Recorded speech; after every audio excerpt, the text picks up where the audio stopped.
For the last 3 months I was converting this Ford Transit into a camper van, and in this video I'm going to show you how it looks now. I feel good!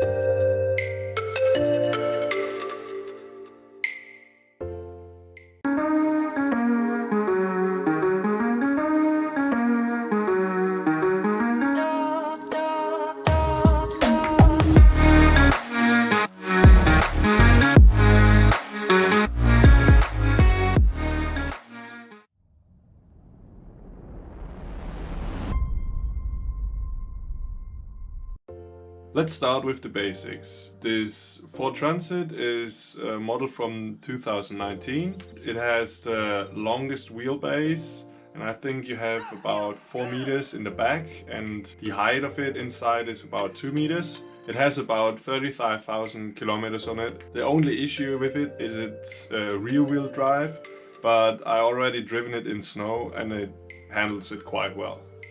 In the back of the kitchen there's my main control panel, which holds 5 switches for lights, and I have lights on the floor, I have some lights in the kitchen, and I have 2 different ceiling lights. I need this many lights because see, I painted this car really dark.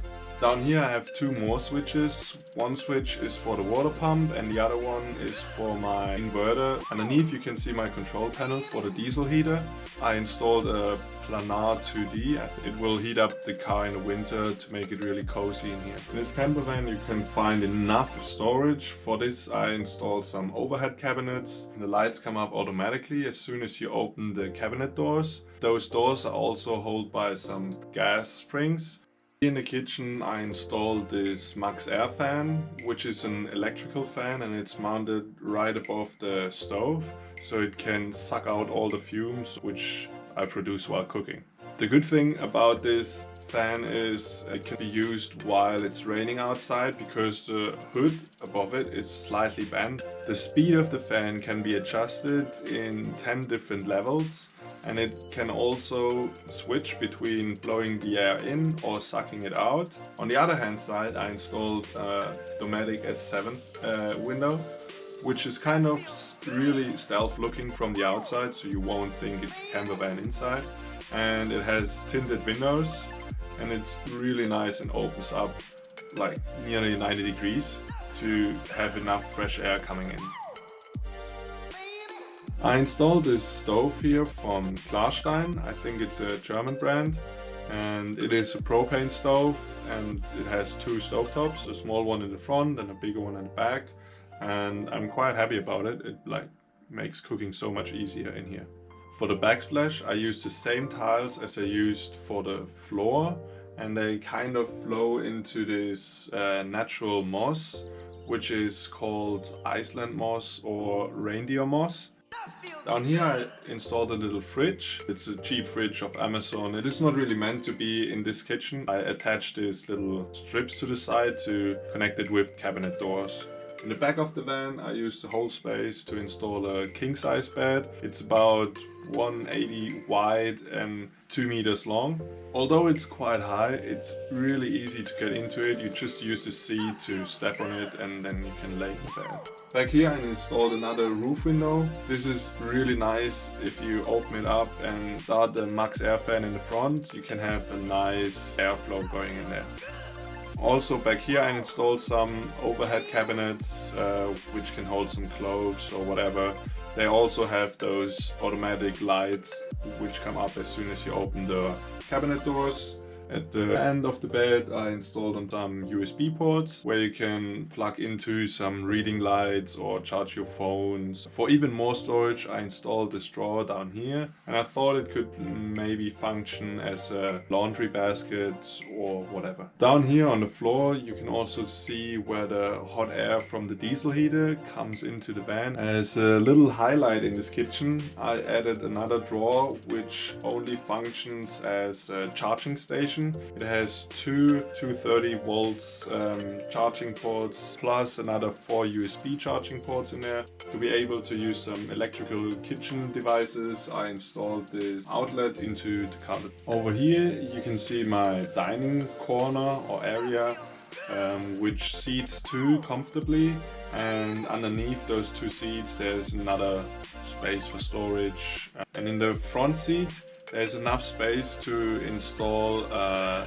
toilet, a camping toilet or whatever, because I don't have any bathroom in here. If you need it, you could put one in there. For the sink, I installed quite dark sink. It is made out of stainless steel, and to round it up, I also installed a matte black faucet. For right now, I only have cold water installed in here, but there would be enough space in the back of the car in the garage to install a water boiler, but right now I don't really need it. So now let's hop over to my favorite part of my camper van. It's the garage down here.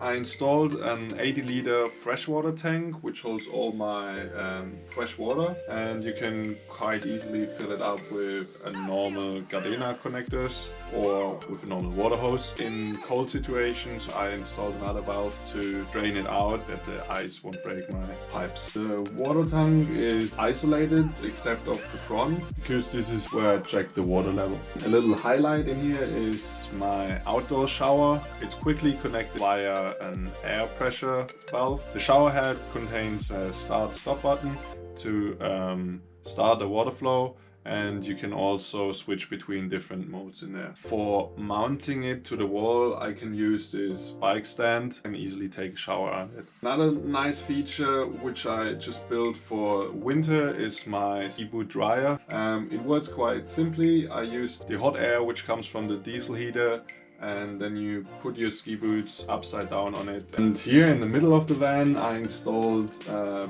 big drawer which can pull out completely. I want to mount some bike mounts on it that I can store my downhill bike or mountain bikes in summer on there.